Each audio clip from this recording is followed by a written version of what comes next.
Շնորհակալություն Հայաստանի Հանրապետության մեծարգո վարչապետ,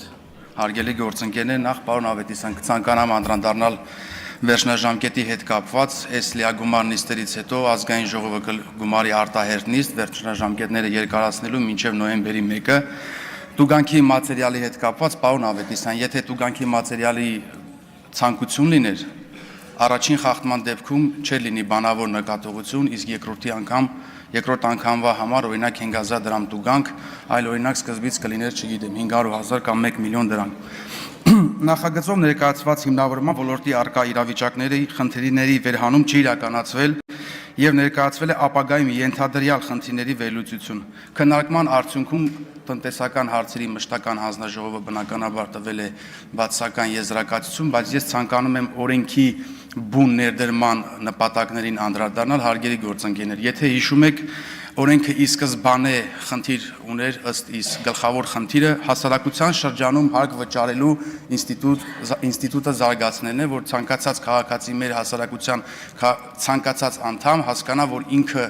հարկահավաքության մի մաս է եւ ինքն է նպաստում հարկերի ձևավորմանը։ Ֆիզիկական անձանց անձնավորման համապարփակ հաշվառման համակարգի ստեղծումը, որը կառավարությանը թույլ կտալ իր ոլորտային քաղաքականության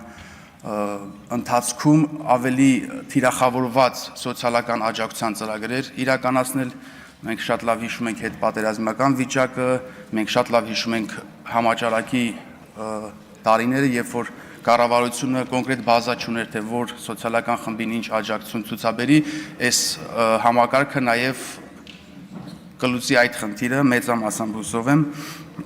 Ես ցանկանում եմ նաև տեղեկացնել, որ մինչ այժմ 12,000-ից ավել քաղաքացի ստացել է այս համակարգի շնորհիվ սոցիալական կրեդիտների վերադարձ, միջինը մեկ անձին ընկնող 92,000 դրամով։ Նաև հաշվի առնելով հանձնաժողովում քննարկման ընթացքում բարձրաձայնված հետևությունները կախված տարեց մարդկանց հետ կապված,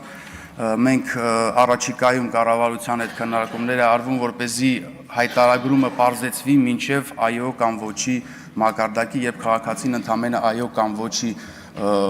պատասխանի շնորհիվ հնարավոր լինի իրագործել իր հայտարարումը։ Հետևաբար, հարգելի գործընկերներ, նախագիծը չի բխում